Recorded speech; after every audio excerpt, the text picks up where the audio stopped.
उस सरल रेखा का समीकरण ज्ञात करें जो सरल रेखा हो x minus A by one equal to one y by one equal to z minus A by one.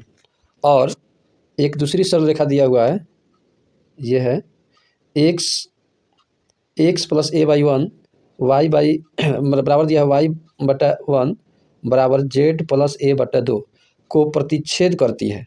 मतलब जो सरल रेखा का समीकरण हमें ज्ञात करना है, वो सरल रेखा इन दोनों सरल रेखाओं को प्रतिच्छेद करती है। और दिया है और सरल रेखा x minus A by two बराबर Y minus A by one बराबर Z minus two A by three के समांतर है। मैंने इस देखिए, ये जो सरल रेखा के समीकरण हम लोगों को ज्ञात करना है, वो सरल रेखा इन दोनों सरल रेखाओं को प्रतिच्छेद करती है, साथ ही साथ इस रेखा के समांतर है। तो पहले ही बता दें कि यदि ये रेखा इस रेखा के समांतर है तो जिसके समांतर होगा उसके दिक् अनुपात बराबर होते हैं। ठीक है, तो हम इसके लिए सबसे पहले हम इन दोनों रेखाओं के प्रतिच्छेद बिंदु हम लोग प्राप्त करते हैं कि इन दोनों रेखाओं को किस बिंदु को प्रतिच्छेद करता है।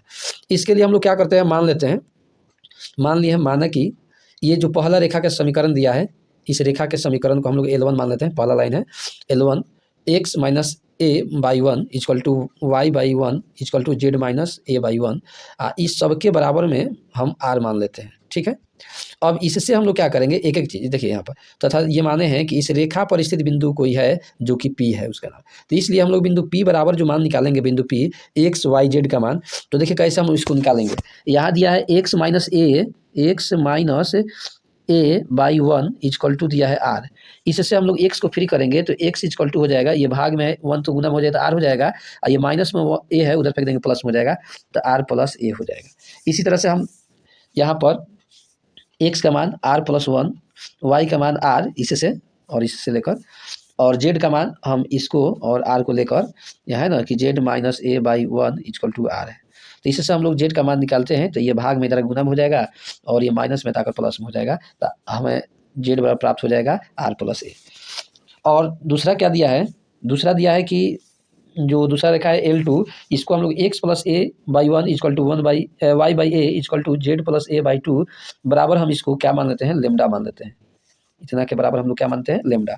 और जैसे हम इसमें से R का मान, R के पद में हम एक्स वाई जेड का मान निकाले, उसी तरह से इस रेखा पर हम लोग माने कि कोई बिंदु P है और इस रेखा पर मान लेते हैं कोई बिंदु Q है, तो Q का हम लोग मान निकाल लेते हैं एक्स वाई जेड, बिंदु Q का मान।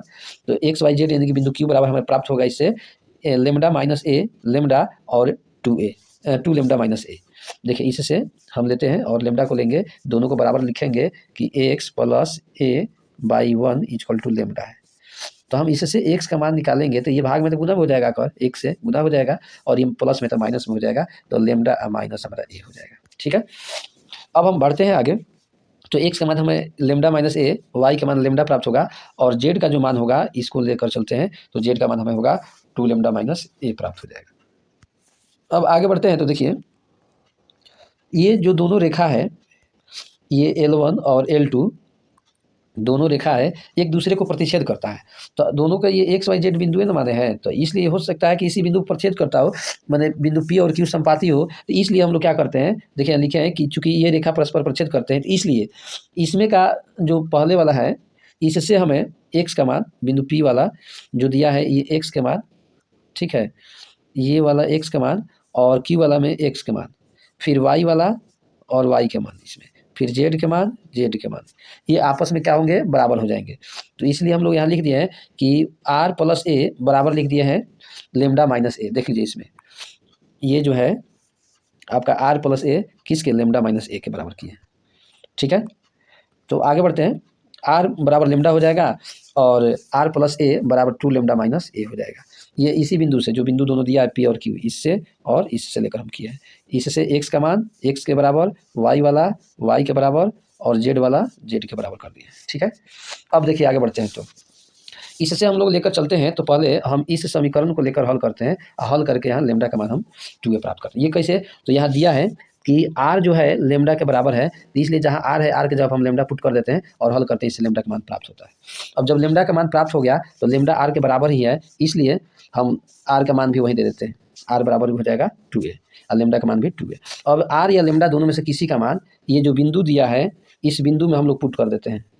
ठीक है, दोनों पुट करेंगे सेम कंडीशन आएगा, मान इसमें रखते हैं तो सेम आएगा। इससे हम एक्स वाई जेड का मान निकाल लेते हैं। तो प्रतिशत बिंदु एक्स वाई जेड बराबर हमें ये प्राप्त होगा।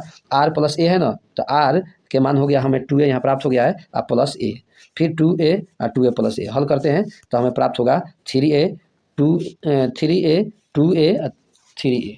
अब क्या करेंगे, यहाँ एक देखिए हम लोग समीकरण पढ़े भी हैं कि बिंदु x, y, z से गुजरने वाली रेखा का समीकरण होता है x माइनस ए, चाहे x1 y1 इसको हम z1 करते हैं तो x minus x1 by a बराबर y minus y1 by b बराबर z minus z1 by c होता है।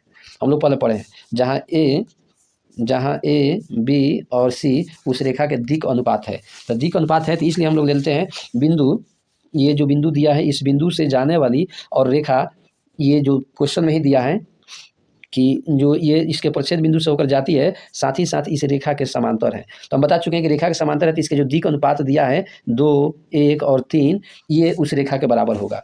ठीक है, तो हम वही लिखे हैं कि बिंदु 3a, 2a, 3a से जाने वाली और रेखा x minus A by 2 equal to y minus A by 1 equal to z minus 2a by 3 के समांतर रेखा का समीकरण। क्या लिखे हैं, रेखा का, यहाँ लिखे हैं रेखा का समीकरण। ठीक है, तो रेखा का समीकरण देखिए क्या होगा, यहाँ पर लिख देते हैं रेखा का समीकरण। तो x माइनस ए हाँ रेखा इतना के समांतर है ना, रेखा का समीकरण लिख दिए हैं। तो x माइनस x1 होता है तो x1 जवाब क्या है 3a, तो x माइनस हो जाएगा आपका 3a बाई 2। ये जो इसका दिक् अनुपात है, ये इसका दिक् अनुपात वहीं नीचे आ जाएगा इसमें।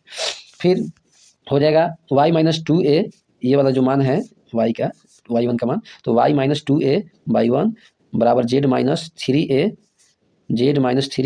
बाई 3। ये 3 कहाँ से आ गया, तो ये जो रेखा है इस रेखा के दिक् अनुपात है। ये देखिए चूंकि इसके दिक् अनुपात इसके बराबर होते हैं, क्यों, क्योंकि इस रेखा के ये जो है रेखा समांतर है। ओके, उम्मीद है कि आप लोग समझ गए होंगे। धन्यवाद।